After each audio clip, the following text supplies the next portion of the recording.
শ্রীহরি নামেতে ছিল একটি ব্রাহ্মণ, করিতে ব্রাহ্মণ সেবা ছিল তার মন। দ্বিজ সেবা করে তার নাহিক দক্ষতা, ভিক্ষা মাত্র ছিল তার কার্যের ক্ষমতা।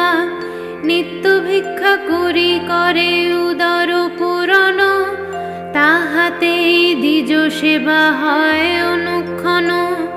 বিনা চিন্তামণি আর কিছু নাই, কেমনে সে চিন্তামণি চিনিবারে পায়।